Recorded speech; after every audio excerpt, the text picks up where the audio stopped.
তারা যে ধরনের যুক্তি দেখাচ্ছে, যে ধরনের লজিক দেখাচ্ছে, যে ধরনের কর্মকাণ্ড করছে, যা কিছু এস্টাবলিশ করতে চাচ্ছে বাংলাদেশকে, এটা কি তালেবান শহরে পরিণত করতে চাইছে বলে আপনার মনে হচ্ছে না? এখানে মনে করার কি আছে?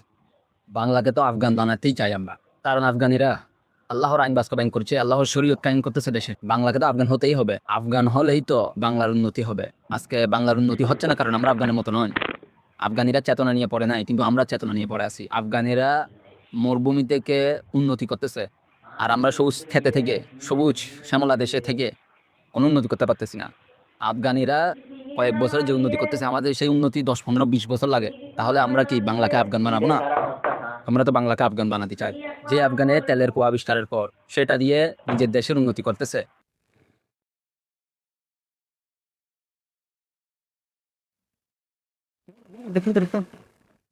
ওরকম আফগান হতে হবে আমাদের দেশকে, কারণ আমাদের দেশে তেলের কুয়া পেলে সেটাকে বন্দি করে দেওয়া হয়, ধামাচাপা দেওয়া হয়। দেশের সীমান্তবর্তী জেলা পঞ্চগড়ের তেঁতুলিয়ার শালবাহানে একসময় তেল খনির খবরে সরগরম ছিল পুরো দেশ।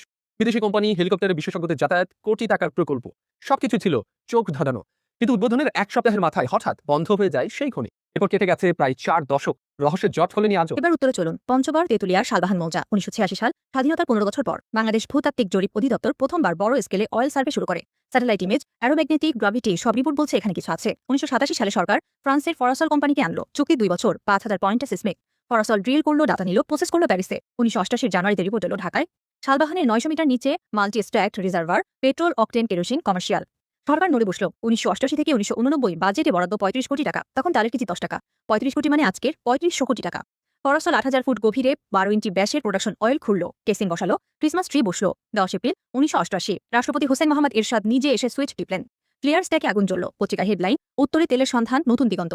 7 দিন পর ভোররাতে একটি হেলিকপ্টার এলো, 3 বার চক্কর দিল, লাল সবুজ চক্র, ভারতীয় বলে স্থানীয়দের দাবি। তার 48 ঘন্টার মধ্যে অদৃশ্য ফোন, কাজ বন্ধ। ফরাসলকে বলা হলো প্যাকআপ। এরপর 3 রাত ধরে খনি মুখে ঢালা হলো পাথর, সিমেন্ট, গলিত সীসা। পেট্রোলিয়াম ইঞ্জিনিয়ারিং এ একে বলে প্ল্যাগ অ্যান্ড অ্যাবান্ডন, অর্থাৎ এই কূপ আর কোনোদিন খোলা যাবে না। 35 কোটি টাকা, 8000 ফুট ড্রিলিং, ফ্লেয়ারের আগুন, সব কবর হলো 300 ফুট কনক্রিটের নিচে। শালবাহান থেকে ভারতের জলপাইগুড়ি জেলার রাজগঞ্জ থানা মাত্র 5 কিলোমিটার। মাঝখানে কাঁটাতার। ভূগর্ভে কাঁটাতার নেই। তেলের রিজার্ভার সীমান্ত মানে না, এটা কমন পুল। আপনি এক পাশে পাম্প বসালে অন্য পাশের তেলও টেনে আনে, একে বলে ড্রেনেজ। 1990 সালে রাজগঞ্জের জমিদার পাড়ায় ওএনজিসির রিগ বসালো। 1992 সালে প্রোডাকশন শুরু। ভারত সরকার কখনোই তেঁতুলিয়া রিজার্ভার শব্দটা উচ্চারণ করে না, বলে রাজগঞ্জ ফিল্ড। কিন্তু ভূতত্ত্ব বলে এটা একই structure, Tetulia Rajganj high. Directional drilling দিয়ে 5 কিলোমিটার দূরের রিজার্ভার জানা যায়। স্ল্যান্ডেড অয়েল, হরিজন্টাল অয়েল এখনকার প্রযুক্তি। কেউ জানে না শালবাহানের কূপ বন্ধ করার পর রাজগঞ্জের প্রোডাকশন বাড়লো কিনা। ওএনজিসি ডাটা দেয় না, কিন্তু স্থানীয়রা বলে আগে ট্রাক যাইতো সপ্তাহে 2টা, এখন যায় 10টা। অন্য দেশের চাপের কারণ। কিন্তু আফগানিরা আমেরিকার চাপকেও পাত্তা দেয় না। নিজের উন্নতি নিজে করতেছে, ওরা নিজের দেশের সম্পদ ব্যবহার করে, কিন্তু আমরা আমাদের সম্পদকে অন্যদেরকে দিয়ে দিই তাদের চাপে। তাহলে আমাদেরকে আফগানের মতো হতে হবে, তালেবানের মতো হতে হবে। তাহলে আমরা আমাদের দেশের সম্পদ ব্যবহার করতে পারবো, তখনই আমাদের দেশের উন্নতি হবে। তালেবান সত্ত্বে যেভাবে অন্য কাউকে ভয় পাই না, কারো চাপে তেলের খনিকে চাপা দেয় না, তেমনি আমরাও বাংলাকে আফগান বানিয়ে কারো চাপ সহ্য করব না। আমরা আমাদের তেলের খনিকে মাটি চাপা দিব না, নিজের দেশের জন্য ব্যবহার করব।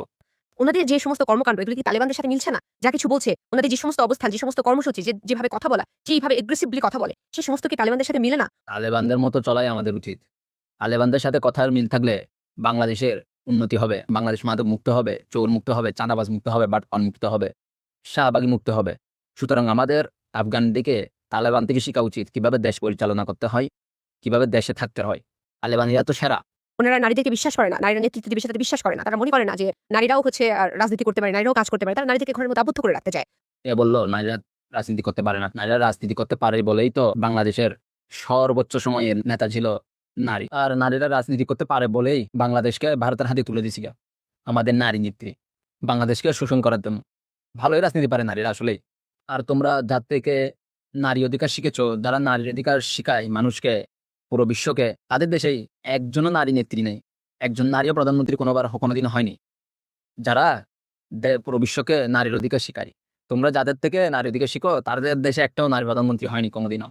তারা হতেই দেয়নি, কারণ দিলে তো দেশ বিক্রি করে দিবে আপার মতো। তারা বাংলাদেশকে বাংলাদেশ মনে করে না, তারা বিজয় দিবস মানে না, তারা 26শে মার্চ মানে না, তারা কিচ্ছু মানে না, তারা 71কে বিশ্বাস করে না, তারা 24 নিয়ে পড়ে আছে। তাহলে আমি কেন তাদেরকে রাজাকার বলবো না, বা কেন তাদেরকে টেরোরিস্ট বলবো না? যারা হচ্ছে জঙ্গি এবং যারা হচ্ছে রাজাকার, যারা বাংলাদেশের মধ্যে অস্থিতিশীল পরিবেশ তৈরি করতে চায়, যারা বাংলাদেশকে অন্যের কাছে বিক্রি করে দিতে চায়, যারা হচ্ছে পাকিস্তানের প্রেসক্রিপশনে বাংলাদেশকে চালাতে চায়, আমি তাদেরকে রাজাকার বলবো না, টেরোরিস্ট বলবো না, তাহলে কি বলবো? সেটার উত্তর আগে আপনি আমাকে দেন। হ্যাঁ, এটা ঠিক আছে। আবার যারা 26, যারা স্বাধীনতা দিবস মানে না, বিজয় দিবস মানে না, 71কে মানে না, হ্যাঁ, তারা হচ্ছে আপনার রাজাকার। হ্যাঁ, তারা রাজাকার, তারা জঙ্গি। কে আমরাও মানি, সবাই মানে। কিন্তু যারা 24 কে বাদ দেয় তারা তো আরো বড় শয়তান। কারণ 24 না হলে এখনো ভারতের শাসন চলতো দেশে। 24 না হলে আজকে মেয়র প্রার্থীর জন্য দাঁড়াতে পারত না।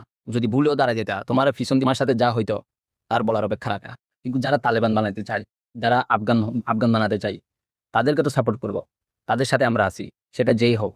আর দেশকে যখন ভারতের কাছে বিক্রি করে দিচ্ছিল তখন কইছিলা, তখন আঙ্গুল চুষছিলে না, নাকি আবার পা চাটতে ছিল তোমরা তখন? টেররিস্ট, জঙ্গি, রাজাকার যা কিছু আছে এই ধরনের শব্দ তাদের জন্য পারফেক্ট ওয়ার্ড, এবং আমি এটা বলেই যাব। बात तो सही है। কিন্তু যারা আফগানের বিরুদ্ধে আমরা তাদেরকে জঙ্গি, রাজাকার, শয়তান সবকিছু বলি, তারা হচ্ছে আসল টেরোরিস্ট। আফগান বিরোধিতা হচ্ছে আসল টেরোরিস্ট। কারণ আফগানিরা আল্লাহর আইন বাস্তবায়ন করছে, আল্লাহর শরীয়ত কায়েম করতেছে দেশে, আল্লাহর কোরআনের শাসন চালু করতেছে, ইসলামিক শাসনতন্ত্র চালু করতেছে।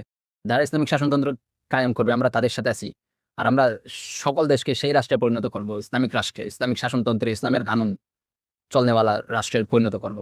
তারা ব্যাংকে সুদহীন করতেছে, সুদ ছাড়া ব্যাংক পরিচালনা করবে তারা। তাহলে তাদের সাথে না, তাদের মতো না হয়ে কাদের মতো হব আমরা? সুদখোরদের মতো হব? উত্তর দিও। কারণ তারা আল্লাহর আইন বাস্তবায়ন করতেছে। যারা আল্লাহর আইন বাস্তবায়ন করে আমরা তাদের হককে সবসময় আছি, খেলবো এবং আল্লাহর আইন বাস্তবায়ন সবসময় সাহায্য করব। সেজন্য বাংলাকে আফগান বানিয়েছি আল্লাহর আইন বাস্তবায়ন করার জন্য, ইসলামিক আইন শাসন ব্যবস্থা বাংলাদেশে চালু করার জন্য এবং বাংলাদেশকে হারাম মুক্ত করার জন্য, আর রাজাকার পাকিস্তানের দালালদেরকে বাজ দেওয়ার জন্য। ভারতের দালালদের তো আরো বেশি বাজ দেওয়ার জন্য।